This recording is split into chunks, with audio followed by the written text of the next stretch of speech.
আসসালামু আলাইকুম। সবাইকে স্বাগতম আমাদের আজকের ভিডিওতে।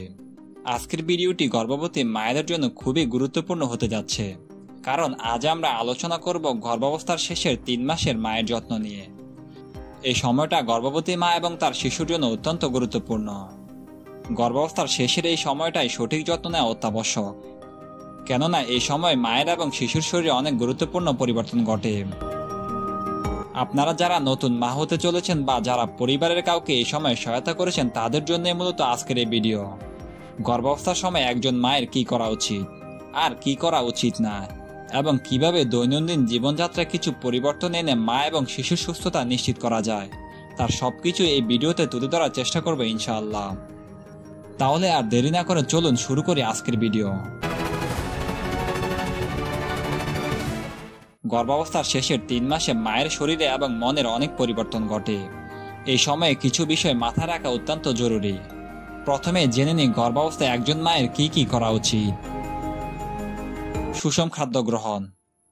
গর্ভাবস্থার শেষের 3 মাসে সুষম খাদ্য গ্রহণ অত্যন্ত গুরুত্বপূর্ণ। এই সময় শিশুর শারীরিক ও মানসিক বিকাশের জন্য মায়ের শরীরে প্রয়োজনীয় পুষ্টি সরবরাহ করা দরকার। আসুন জেনে নিই কিভাবে আপনি আপনার খাদ্য তালিকাকে সুষম ও পুষ্টিকর করে তুলতে পারেন। প্রোটিন গর্ভাবস্থায় অত্যন্ত গুরুত্বপূর্ণ, কারণ এটি শিশুর কোষ এবং টিস্যুর বৃদ্ধিতে সহায়তা করে। প্রতিদিনের খাদ্য তালিকায় ডিম, মুরগির মাংস, মাছ এবং ডাল রাখুন। একজন গর্ভবতী মায়ের প্রতিদিন প্রায় 75 থেকে 100 গ্রাম প্রোটিন গ্রহণ করা উচিত। ক্যালসিয়াম। শিশুর হাড় ও দাঁতের গঠনের জন্য ক্যালসিয়াম অপরিহার্য। দুধ, পনির, দই এবং অন্যান্য দুগ্ধজাত খাবার ক্যালসিয়ামের চমৎকার উৎস। প্রতিদিন 1000 মিলিগ্রাম ক্যালসিয়াম গ্রহণ করা উচিত। আয়রন গর্ভাবস্থায় খুবই গুরুত্বপূর্ণ, কারণ এটি রক্তের হিমোগ্লোবিনের মাত্রা বাড়াতে সহায়তা করে। পালং শাক, লাল মাংস, বাদাম এবং ড্রাই ফ্রুট আয়রনের ভালো উৎস। একজন গর্ভবতী মায়ের প্রতিদিন প্রায় 27 মিলিগ্রাম আয়রন প্রয়োজন। ফলমূল ও শাকসবজি ভিটামিন, মিনারেল এবং আঁশের উৎকৃষ্ট উৎস। প্রতিদিন 5 থেকে 6টি বিভিন্ন রঙের ফল এবং শাকসবজি খেতে চেষ্টা করুন। ভিটামিন সি সমৃদ্ধ খাবার যেমন কমলা, লেবু, স্ট্রবেরি এবং ব্রোকলি শরীরের আয়রন শোষণে সহায়তা করে। ফোলেট বা ফলিক অ্যাসিড। ফোলেট শিশুর স্নায়ুতন্ত্রের বিকাশে সহায়তা করে এবং জন্মগত ত্রুটি প্রতিরোধে সাহায্য করে। ব্রোকলি, পালং শাক, সাইট্রাস ফল এবং বীজ ফোলেটের ভালো উৎস। গর্ভাবস্থার সময় প্রতিদিন 600 থেকে 800 মাইক্রোগ্রাম ফোলেট গ্রহণ করা উচিত। সুগার এবং প্রক্রিয়াজাত খাবার পরিহার। অতিরিক্ত চিনি এবং প্রক্রিয়াজাত খাবার এড়িয়ে চলুন। এটি রক্তে শর্করা মাত্রা বৃদ্ধি করে এবং গর্ভকালীন ডায়াবেটিসের ঝুঁকি বাড়ায়। স্বাস্থ্যকর স্ন্যাক্স যেমন ফল, বাদাম এবং যোগার্ট বেছে নিন। নিয়মিত ব্যায়াম করুন। গর্ভাবস্থার শেষের 3 মাসে নিয়মিত ব্যায়াম করা উচিত। এটি শুধু মায়ের শারীরিক সুস্থতা নয়, মানসিক সুস্থতার জন্য অপরিহার্য। আসুন জেনে নিই কি ধরনের ব্যায়াম করা উচিত। হালকা ব্যায়াম। প্রতিদিন 20 থেকে 30 মিনিট হালকা হাঁটাহাঁটি করুন। এটি রক্ত সঞ্চালন বৃদ্ধি করে এবং ফোলাভাব কমাতে সহায়তা করে। বিশেষ করে সকালে বা সন্ধ্যার দিকে হাঁটলে ভালো হয়। যোগব্যায়াম। গর্ভকালীন যোগব্যায়াম গর্ভাবস্থার স্ট্রেস কমাতে এবং শরীরের নমনীয়তা বাড়াতে সহায়তা করে। এটি মায়ের মন এবং শরীরকে শিথিল করে। যোগব্যায়ামের মাধ্যমে শ্বাস প্রশ্বাস নিয়ন্ত্রণে রাখা যায়, যা প্রসবের সময় খুবই উপকারী। পিলাটিস মায়ের পিঠ এবং পেলভিসের পেশি মজবুত করতে সাহায্য করে। এটি ব্যাক পেইন কমাতে এবং গর্ভাবস্থার সামগ্রিক শারীরিক স্বাস্থ্যের উন্নতি ঘটায়। পর্যাপ্ত বিশ্রাম নিন। গর্ভাবস্থার শেষের 3 মাসে পর্যাপ্ত বিশ্রাম নেওয়া অত্যন্ত জরুরি। শরীরের বিভিন্ন অঙ্গ প্রত্যঙ্গের উপর চাপ কমাতে এবং শারীরিক সুস্থতা বজায় রাখতে পর্যাপ্ত ঘুম খুবই গুরুত্বপূর্ণ। প্রতিদিন রাতে কমপক্ষে 8 ঘন্টা ঘুমানো উচিত। ঘুম শরীরের বিভিন্ন ক্রিয়া নিয়ন্ত্রণে রাখে এবং মায়ের শরীরকে বিশ্রাম দেয়। দিনের মধ্যেও একটু বিশ্রাম নিন, এতে শরীর চাঙ্গা থাকে এবং ক্লান্তি কমায়। বিশেষ করে দুপুরের খাবারের পরে কিছুক্ষণ বিশ্রাম নিলে ভালো হয়। ঘুমানোর সময় বাম পাশে শোয়ার চেষ্টা করুন। এটি রক্ত সঞ্চালন বাড়ায় এবং পেটের চাপ কমায়। এছাড়া পা ফোলাভাব কমাতে সাহায্য করে। Medical checkup.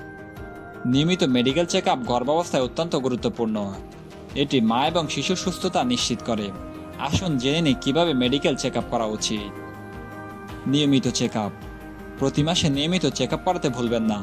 প্রতিটি চেকআপে ডাক্তারের নির্দেশনা মেনে চলুন। এবং প্রয়োজনীয় পরীক্ষা নিরীক্ষা করান। প্রয়োজনীয় টেস্ট: গর্ভাবস্থায় বিভিন্ন মেডিকেল টেস্ট করানো অত্যন্ত জরুরি। Haemoglobin, blood pressure, sugar level, urine test এবং আল্ট্রাসাউন্ড পরীক্ষাগুলি করান। এসব পরীক্ষার মাধ্যমে মা এবং শিশুর স্বাস্থ্যের উন্নতি নিশ্চিত করা যায়। ডাক্তার যদি কোনো সমস্যা পান তবে সঠিক পদক্ষেপ নিতে পারবে। হাইড্রেশন বজায় রাখা: গর্ভাবস্থায় পর্যাপ্ত পানি পান করা অপরিহার্য।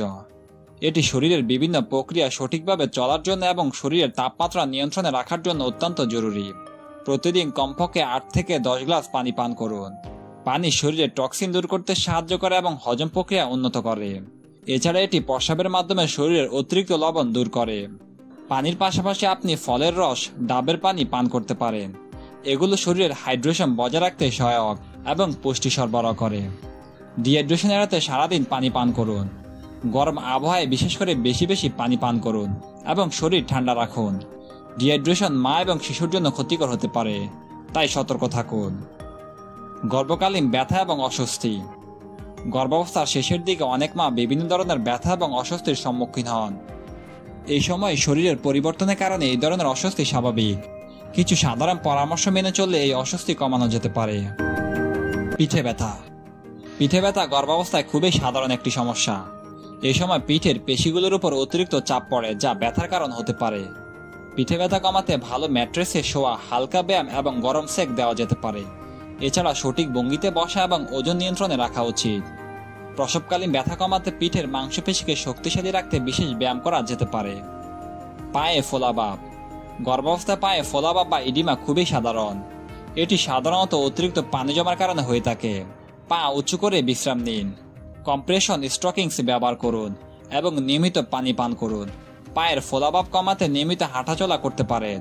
রাতে শোয়ার সময় পায়ের নিচে বালিশ রাখুন, এতে পা উঁচু থাকবে এবং ফোলাভাব কমবে। হার্টবার্ন: হার্টবার্ন বা অ্যাসিডিটি গর্ভাবস্থায় অনেক মায়েরে হতে পারে। এটি মূলত হরমোনাল পরিবর্তনের কারণে হয়ে থাকে, যা পাকস্থলীর অ্যাসিড উপরের দিকে উঠিয়ে দেয়। হার্টবার্ন কমাতে ছোট ছোট করে বারবার খাবার খান। অতিরিক্ত মশলাযুক্ত খাবার পরিহার করুন এবং খাবারে পরপরই শোবেন না। খাবারের অন্তত 2 ঘন্টা পর শুতে যান। এছাড়া বাম পাশে শোয়ার চেষ্টা করুন, এতে পাকস্থলীর অ্যাসিড উপরের দিকে উঠতে পারবে না। ঘুমের সমস্যা: গর্ভাবস্থার শেষের দিকে অনেক মায়েরই ঘুমের সমস্যা হতে পারে। রাতে ভালো ঘুম না হলে শরীর এবং মন দুটোই ক্লান্ত থাকে। ঘুমের সমস্যা দূর করতে রাতে শোবার আগে হালকা স্নান করুন, ঘরের আলো কমিয়ে দিন এবং আরামদায়ক বিছানা ব্যবহার করুন। বাম পাশে শোয়ার চেষ্টা করুন, এতে ঘুম ভালো হবে এবং শিশুর জন্য উপকারী। মানসিক চাপ: গর্ভাবস্থায় মানসিক চাপ খুবই সাধারণ একটি সমস্যা। হরমোনাল পরিবর্তন, শরীরে অস্বস্তি এবং ভবিষ্যতের উদ্বেগ সব মিলিয়ে মানসিক চাপ বৃদ্ধি পেতে পারে। মানসিক চাপ কমাতে নিয়মিত মেডিটেশন, যোগব্যায়াম এবং গভীর শ্বাস প্রশ্বাসের ব্যায়াম করুন। পরিবার ও বন্ধুদের সাথে সময় কাটান এবং পছন্দের কাজ করুন।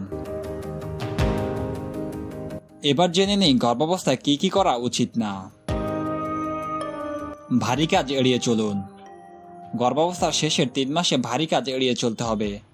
ভারী কাজ করার ফলে ফিটে ব্যথা, গর্ভফুলে আঘাত এবং অকাল প্রসবের ঝুঁকি বেড়ে যেতে পারে। যদিও কোনো ভারী জিনিস তোলার প্রয়োজন হয় তাহলে পরিবারের কেউ বা বন্ধুদের সাহায্য নিন। এমনকি হালকা জিনিস তুলতেও সাবধান থাকুন এবং সঠিক ভঙ্গিতে তুলুন যাতে পিঠে চাপ না পড়ে। হালকা গৃহস্থালী কাজ করতে পারেন, কিন্তু দীর্ঘক্ষণ দাঁড়িয়ে কাজ করা, ঝাড়ু দেওয়া বা মোছা এড়িয়ে চলুন। প্রয়োজনে মাঝে মাঝে বিশ্রাম নিন এবং কাজের পরিমাণ সীমিত রাখুন। অনিয়ন্ত্রিত ওষুধ সেবন: গর্ভাবস্থায় কোনো ওষুধ সেবনের আগে অবশ্যই ডাক্তারের পরামর্শ নেওয়া উচিত। অনিয়ন্ত্রিত ওষুধ সেবন মায়ের এবং শিশুর জন্য ক্ষতিকর হতে পারে। বিশেষ করে ব্যথানাশক ঔষধ, অ্যান্টিবায়োটিক এবং হার্বাল সাপ্লিমেন্ট সম্পর্কে সচেতন থাকুন। ধূমপান এবং অ্যালকোহল পরিহার: গর্ভাবস্থায় ধূমপান এবং অ্যালকোহল সম্পূর্ণরূপে পরিহার করা উচিত। এগুলো শিশুর শারীরিক ও মানসিক বিকাশের উপর ক্ষতিকর প্রভাব ফেলতে পারে। ধূমপান গর্ভের শিশুর জন্য অত্যন্ত ক্ষতিকর। এতে শিশুর ওজন কম হতে পারে এবং বিভিন্ন শারীরিক সমস্যা সৃষ্টি করতে পারে। তাই গর্ভাবস্থায় ধূমপান পুরোপুরি ত্যাগ করা উচিত। অতিরিক্ত মিষ্টি এবং ফাস্টফুড: গর্ভাবস্থায় অতিরিক্ত মিষ্টি এবং ফাস্টফুড পরিহার করা উচিত। এগুলি মা এবং শিশুর জন্য ক্ষতিকর হতে পারে। অতিরিক্ত মিষ্টি খেলে রক্তে শর্করার মাত্রা বৃদ্ধি পায় এবং গর্ভকালীন ডায়াবেটিসের ঝুঁকি বাড়ায়। তাই মিষ্টি পরিমাণ মতো খান এবং স্বাস্থ্যকর বিকল্প বেছে নিন। ফাস্টফুডে অতিরিক্ত চর্বি, লবণ এবং অপ্রয়োজনীয় ক্যালোরি থাকে যা মা এবং শিশুর জন্য ক্ষতিকর। তাই ফাস্টফুড পরিহার করুন এবং স্বাস্থ্যকর খাবার বেছে নিন। গর্ভাবস্থার শেষের 3 মাস মায়ের জন্য অত্যন্ত গুরুত্বপূর্ণ। সঠিক যত্ন এবং সাবধানতা আপনার এবং আপনার শিশুর সুস্থতা নিশ্চিত করবে। আশা করছি এই ভিডিওটি আপনার উপকারে আসবে। যদি কোনো প্রশ্ন থাকে তবে কমেন্টে জানাতে ভুলবেন না। এরকম দারুণ দারুণ স্বাস্থ্য টিপস পেতে আমাদের চ্যানেলটি সাবস্ক্রাইব করে সাথেই থাকুন। সবাইকে ধন্যবাদ।